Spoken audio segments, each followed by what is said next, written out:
함께하는 우리들의 분석, 시사 분석. 안녕한가 전유혁의 안전 빵빵입니다. 첫 번째 주제 함께 네. 가도록 하겠습니다. 나홀로 4.27 기념쇼 김정은도 비웃는다. 네. 지금 이제 네. 저희들 이 주제를 잡는 이유는요. 좀 너무 물론 이제 이 문제를 가지고 이제 동북아시아 문제를 같이 하겠습니다만은 이제 시작은 4월 27일이면은 이른바 남북 정상회담 1주년입니다. 1주년 네. 이제 기념식을 하겠다는 거예요. 판문점에서 아주 거대하게 돈도 많이 들여서 막 무슨 합창단도 오고 무슨 뭐 또 하고 뭐 국내에 와 있는 그 외국 대사관 직원들 있지 않습니까? 네. 대사를 또 부르고 해서 뭐 이제 하려고 하는데 아니 남북 정상회담 혼자 했습니까? 상대가 있었을 거고 그럼 상대도 같이 축하해야 되는 거 아닙니까? 전혀 연락이 안 된대요. 전화를 안 받는데요. 게다가 그때 아마 현재 상황으로는 우리 북쪽에 계시는 아주 뚱뚱하신 분, 뚱뚱한 젊은이는요. 아마 블라디보스토크에 가 있을 거예요. 이른바 푸틴과 정상회담 하기 위해서. 그런데 우리끼리 나홀로 기념쇼 한다고 하는데 이런 쇼도 다 있습니까? 전 어이가 없어가지고요. 정말 어이가 없는 일이 대한민국에서 또 벌어지고 있습니다. 제가 보기엔 한마디로 멍청한 구판입니다. 문재인 혼자 하는 푸닥거리다 이렇게 볼 수 있습니다. 아니 정상회담은 같이 했는데 혼자서 4.27 기념쇼를 한다? 님은 떠나고 그 대책 없는 님을 기다리면서 이건 무슨 저기 심파 찍는 것도 아니고 제가 보기에는 김정은도 진짜 쟤 웃겨 하면서 비웃을 게 분명합니다. 그러면서 최선희 시켜가지고 뭐 볼턴은 너무 매력이 없고 멍청하다는 둥 아니 누가 볼턴이 최선희 보고 사귀자고 했냐고요. 네. 거기다가 폼페이오는 갈아달라고 네. 바꿔달라고. 그러니까 폼페이오가 내가 담당자니까 조용히 하라고. 이런 코미디가 어디 있습니까? 그러니까요. 전에서 네. 보면은 제가 본래는요. 네. 김정도 비웃는다라고 이제 우리 작가님 고쳤는데 님은 먼 곳에 그걸 썼어요. 님은 먼 곳에.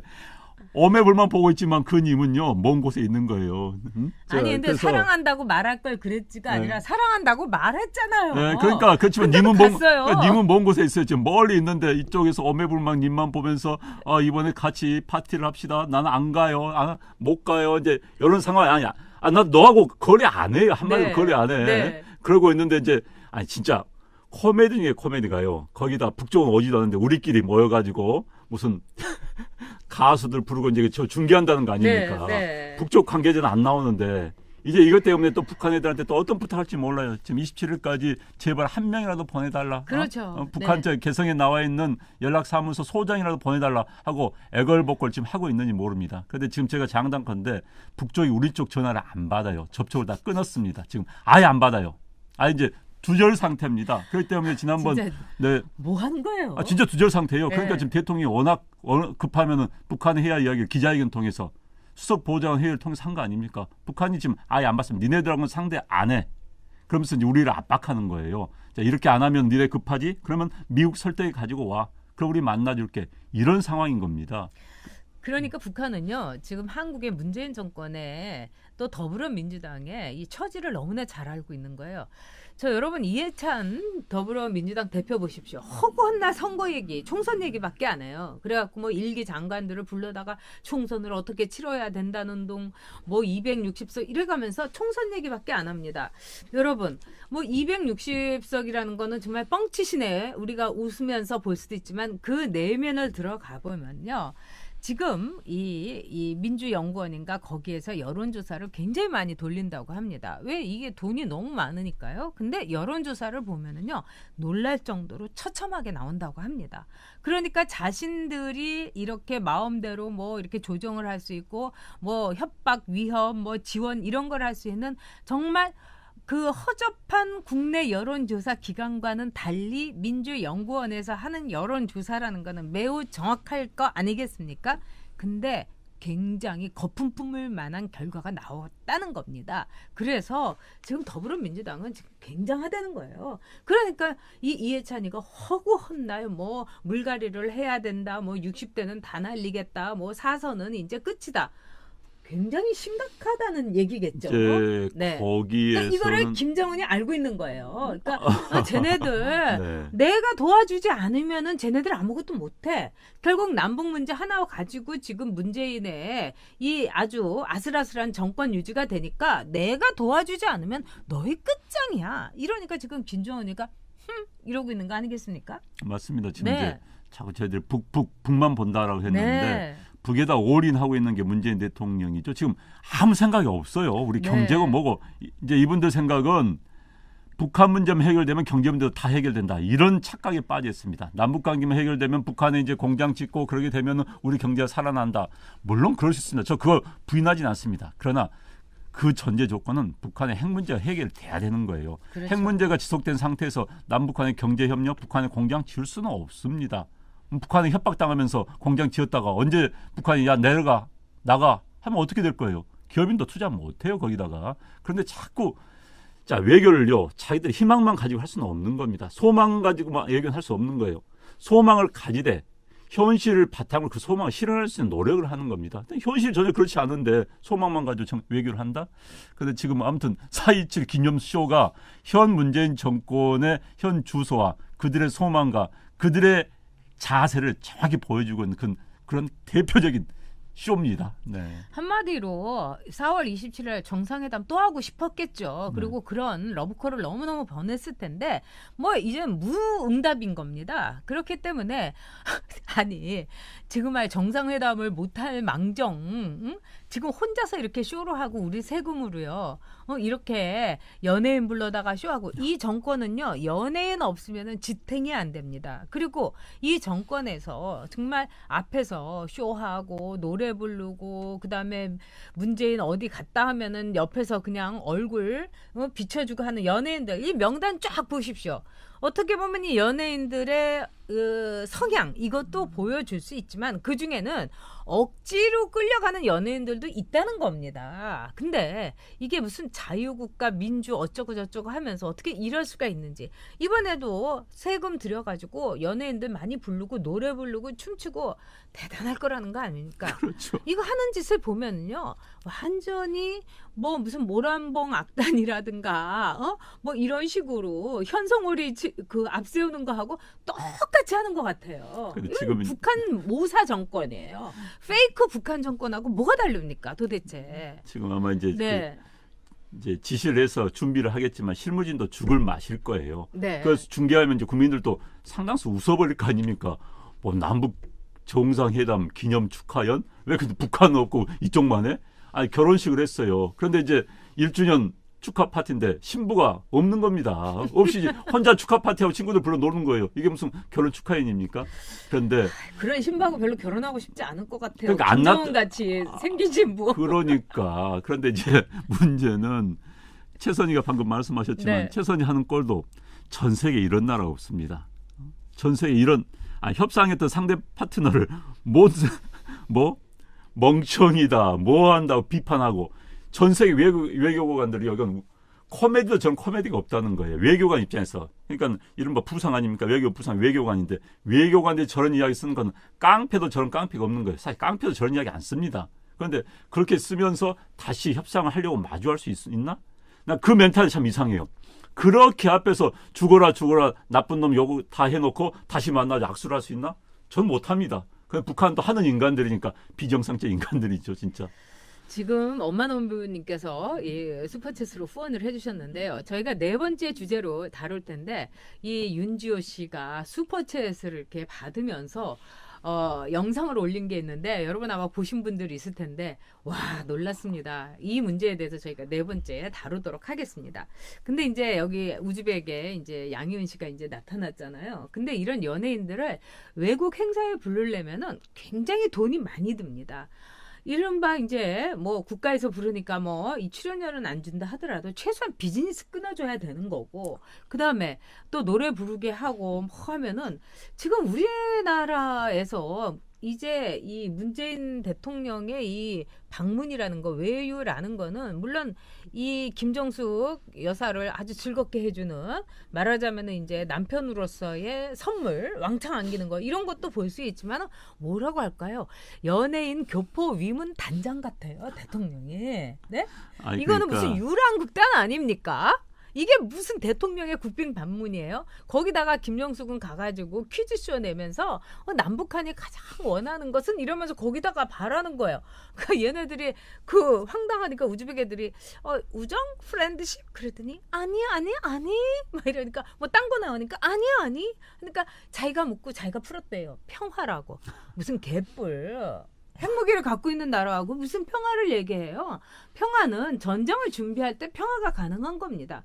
이거는 클라우제비츠가 전쟁론에서 얘기했고 그게 지금 수천 년 내 그것이 뒤집혀진 적이 없는 거예요. 그런데 그 학생들의 답이 더 정답이에요. 네. 평화보다 우정이 상위에 있는 개념입니다. 당사자들 사이에서는 우정이 네. 있으면 평화가 있을 수밖에 없는 거예요. 네. 그렇지 않습니까? 평화보다는 상위 개념을 애들이 말했는데 그 하위 개념을 이야기한 거라고밖에 볼 수 없네요. 국가 간에서. 그런데 문제는 이번에 이제 우즈베키스탄 뭐 방문 이야기하셨는데 여러분들 이제 TV나 뭐 뉴스를 보시면 보통 대통령이 방문하면은 MOU 같은 그런 게 협정을 맺습니다. 네. 이제 왜 양국 간에 현안이 있을 거 아닙니까? 그럼 이제 그게 맞춰 대통령이 가서 외교부 장관이 사인하면 뒤에 딱 보고 있거나 또 본인이 사인해요. 이번에 그런 게 없어요. 다시 말해 현안이 없다는 겁니다.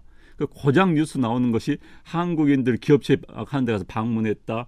뭐 학교 방문했다. 네. 한국은 무슨 뭐 병원 뭐 관련 무슨 일 방문했다. 이런 일이지 양국 간의 관계를 개선할 만한 무슨 협정을 체결을 했다. 이런 게 전혀 없어요. 그러니까 갈 이유가 없는 여행이었다는 것을 다시 한번 보여주는. 그러니까 기자들이 기사 쓸 일이 없습니다. 그러니까 하면 제가 지난번에 이야기했지만 기자들이 기사 쓸 게 많으면요 박스 기사까지 나오는 겁니다. 자 스트레이트 기사, 네. 박스 기사까지 나오는 거리는 진짜 기자들이 바빠요. 그런데 이제 기자들 기사거리가 없는 출장은 뭐냐? 사진만 나오는 거. 사진 기자만 바빠요. 사진만 나오는 건 그건 별로 솔직히 현안이 없다는 거예요. 그런데 지금 이번에 갔으면은 뭐 현안이 없는 상태에서 4개국 이른바 타항국가 4나라 갔나요? 세 나라 갔죠. 세 나라 갔는데 네. 거기에 자 독재자들과 잘 만나고 지금 있습니다. 네.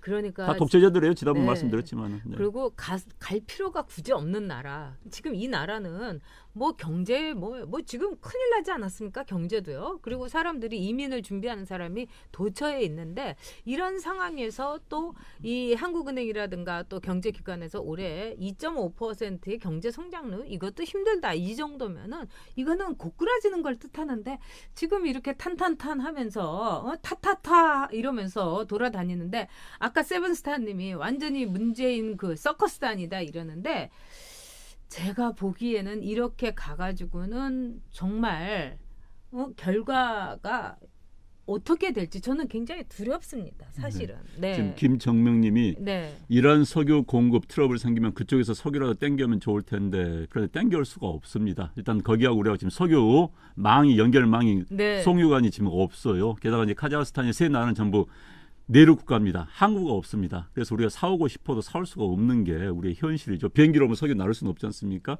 그 비행기 또 열차로 할 수는 없는 거고 송유관이 있어야 되는데 그런데 그건 지금 중국에 걔들 거 사가기도 좀 바쁩니다. 그래서 우리가 사올 수는 없는 거고요. 지금 사실 이란 문제 이야기하셨지만은 이란에 대해서 미국이 우리 봐주고 있습니다. 이란에 대해서 이제 석유 수출 다 제한을 하고 있는데 우리나라 뭐 중국 몇 개 국가에는 봐줬어요. 그런데 미국이 마음대로 야 걔도 안 돼 하면 또 우리가 거의 끊기는 겁니다. 그러니까 미국 무시할 수가 없어요. 우리는 어찌 됐든지 간에. 어쨌든 제가 볼 때는 이제 4.27 기념쇼도 이거는 파장이 이미 된 거 아니겠습니까? 혼자서 뭐 저기 고스톱 치고 혼자서 고스톱 치는 게 이게 치매 노인들이 많이 한다는 거예요. 왜냐하면은 자기 혼자서 막 하는 것처럼 그 상상 속에서 맨날 이기고 네. 제가 어떤 의사 선생님한테 들었는데 자 혼자서 이제 고스톱을 치고 있는데 앞으로 대북 관계라는 거는 저는 상당히 어려울 거다 이렇게 봅니다. 일단은 문재인의 어떤 촉진자라든가 무슨 뭐 플레이어고 어쩌고저쩌고 이제 기대할 게 없고 또 미국이 지금 아주 강경하게 나오고 있고 그러면서도 트럼프는 슬슬 이제 김정은하고는 굉장히 나는 뭐 아주 사랑에 빠졌다는 둥 너무 괜찮은 친구다 이렇게 트럼프가 하면서도 폼페오라든가 볼튼을 통해 가지고는 빅딜에 대해서는 알 수 없잖아요. 근데 트럼프의 이제 거래의 기술이나 이런 데를 보면은 트럼프가 그 거래의 기술에서 늘 강조하는 게 뭐냐면 과장법입니다. 네. 그러니까 뭐든지 과장한다는 거예요. 와, 너무 훌륭하다. 와, 이건 최고다. 너는 진짜 머리가 좋다. 이래가지고 상대를 완전히 보여? 이렇게 정신없이 한 뒤에 자기가 딱 거래에서의 진짜 좋은 거래를 싹 빼낸다는 거예요. 지금 트럼프는 북한의 김정은을 상대로 그렇게 하고 있는 거예요. 근데 이 과정에서 책이라고는 읽지 않고 전환시대의 논리에서 이렇게 스톱을 해버린 이 문재인 대통령은 아마도 트럼프의 그 말을 고지고대를 묻고 트럼프가 내 말을 듣고 김정은을 굉장히 사랑하고 있구나. 좋아하고 있구나. 이런 마인드에서 벗어나지 못하기 때문에 결국은 김정은한테 소방 맞을 거다. 저는 이렇게 생각합니다. 그러니까 지금 이제 트럼프를 김정은도 모르고 이 두 사람도 모르는 것 같아요. 네. 트럼프는 부동산 장사꾼입니다. 네. 부동산이란 건 이래요. 두 사람이 거래를 합니다. 하면은 마지막 여지는 항상 남겨두는 겁니다. 왜? 다음에 나한테 찾아올 수 있기 때문에. 이 사람이 자 우리한테 거래 끊겼어요. 그럼 다른 데 돌아다니다 마지막 나올 수도 있고 그때 마지막 단전을 하지 않아요. 자 그렇게 자 조건이 안 맞으면 오케이 우리 헤어진다. 그렇지만 언제 되면 다시 돌아오시오. 하는 게 사업의 기본인데 트럼프는 그걸 압니다. 그러니까는 참모들 말대로 회담 잘랐어요. 그렇지만 김정은한테 칭찬을 해줍니다. 왜? 그래야지 여지를 남겨놔야지 회담이 연결할 수 있으니까 언제든지. 그래서 김정은이 고개 숙이고 오면 오케이 할 수 있는 거예요. 그런데 그걸 모르고 김정은과의 사이는 좋기 때문에 김정은 아직도 탑다운 방식 아직도 미련을 버리지 못하고 있습니다. 그래서 트럼프만 만나가지고 설득하면 된다는 그런 희망을 가지고 있어요. 그렇기 때문에 이른바 최선을 시켜가지고 아래 것들 볼튼이나 폼페오 비난을 하면서 제껴라, 걔를 잘라라. 그럼 우리 둘이 만나자. 이야기 계속 주고 있는데 그럼 미국의 시스템이나 트럼프 대통령의 딜 방식, 부동산 중개업자 출신의 그 딜 방식을 모르고 있는 거예요. 그런데 문제는 우리 대통령도 마찬가지입니다. 문재인 대통령도 탑다운 방식으로 모든 해결할 수 있을 것이다. 그래서 트럼프 면제에서 트럼프 대통령을 저렇게 극찬하는 사람은 전 세계에서 문재인 대통령밖에 없습니다. 문재인 대통령 트럼프 앞에 가면요. 모든 건 한반도에 평화가 온 것은 다 귀하 때문입니다. 각하 때문입니다. 각하 때문입니다 하면서 칭찬 엄청 해요. 진짜 다 합니다. 의도적으로 한 거겠죠. 문재인 대통령 알아요. 트럼프가 이게 좀 그렇다는 거 알아요. 그렇게 합니다. 그러니까 전 세계에서 트럼프 대통령을 가장 앞에서 면전에서 칭찬하는 사람은 쪽팔리게도 문재인 대통령뿐입니다. 전 트럼프 대통령 안 좋아해요. 그 사람은 대통령 돼서는 안 될 사람이 대통령 하고 있는 게 미국 민주주의 한계입니다. 어찌됐든 근데 그 근제는 문재인 대통령이 탑다운 방식으로 해결할 수 있다. 트럼프 대통령 마음만 사면 모든 게 정리될 수 있다라는 믿음을 가지고 있는데 그건 택도 없는 소리입니다. 트럼프 대통령의 스타일, 장사꾼 스타일을 본다면 그건 안 통하는 거예요. 그래서 이번에 2부 면담도 다 그런 맥락에서 한 겁니다. 트럼프 대통령이 둘이 만나가지고 무슨 이야기를 하겠어요. 게다가 이번에 뭐 저는 이거요 우리 정부에 흘렸다고 하는 것을 생각하는데 CNN에서 이런 이야기를 했어요. 트럼프 대통령의 메시지가 있다. 김정은에게 전달할 메시지가 있다라고 CNN이 보도했습니다. 그런데 출처가 미국발이 아니에요. 한국 외교관에 의하면은 이게 이 출처가 재밌어요. CNN이 한국을 취재했다? 한단 미국이 취재한 게 아니라 그렇다면 결국은 제가 기자 생활한 경험을 보면 우리 정부에서 누군가 흘렸습니다. 이거 흘린 이유는 뭐냐? 자, 국내용도 있지만 북한용이에요. 북한 김정은하고 지금 다 소통이 끊겼기 때문에 야 트럼프 내가 이야기 가지고 있어. 나와. 그리고 우리 정부, 우리 국내에도 야 이번에 2분짜리 면담한 게 아니라 뭔가 성과가 있었어. 이걸 보여주기 위해서 제가 보기에는 장단컨대 우리 정부의 측에서 CNN 기자한테 흘렸고 CNN이 때리니까 그 우리 청와대는 그 즉시 받아가지고 맞다, 있다. 이게 완전 이제 전형적인 수법입니다. 흘리고 때리면 확인해 주는 거. 이 수법을 어디에 썼어요? 근데 보면서 속에 뻔히 보인 수법을 쓰는구나. 메시지가 있겠죠. 어떤 메시지? 트럼프 대통령, 야 가서 좀 잘 좀 전해주고 내 뜻 알잖아. 그것 좀 잘 좀 전해주고 북한이 원하는 게 뭐야? 정확히 좀 가지고 오소. 이야기입니다. 다 알려진 이야기예요. 그런데 그것을 메시지가 특별한 메시지가 있는 것처럼 CNN 통해서 보도하고 이걸 바닥을 치고 김정은에게 자 이런 게 있다라고 하는 김정을 꼬시는 용. 이게 아닌 거예요. 우리는 선수끼리 다 아는 겁니다. 이거. 제가 보기에는 김정은이가 문재인 대통령보다는 한 수 위인 것 같습니다. 왜 그러냐면은 메시지에 대해서 그런 식으로 계속 날려도 이미 김정은이는 트럼프하고의 지난번에 완전히 하노이에서의 치욕 이거를 극복하지 못하고 그 상처에 아직도 트라우마에 빠져 있는 거예요. 그리고 그 상처는 굉장히 오래 갈 겁니다. 왜? 지금 최고 존엄이라는 것은 절대로 실수해서도 안 되고 당해서도 안 되는데 정말 북한 주민들 앞에서 개망신을 당한 겁니다. 그리고 그렇다는 거는 이제까지 보면은요, 뭐 김일성, 김정일, 김정은 가장 취약한 지도자인 거죠. 김일성의 손자이고 김일성하고 비슷하게 살찌고 머리 스타일 한 거 외에는 김정은이 갖고 있는 건 아무것도 없는 거예요. 그렇다면은 대북 관계의 핵무기 완성을 통해 가지고 미국하고 확실하게 손을 잡고 보통 국가로서 일어서겠다 하는데 그게 이제 좌절된 거죠. 그렇기 때문에 이 김정은으로서는 그 트라우마에서 헤어나지 못하는데 지금 문재인이 얘기하는 뭐 메시지 뭐 어쩌고 저쩌고 진짜 여기 아까 글 올려주신 분 말씀대로 메시지 개뿔 이러고 있을 겁니다. 그래서 나홀로 4.27 기념쇼 김정은이 비웃고 있다. 이것이 우리의 결론입니다.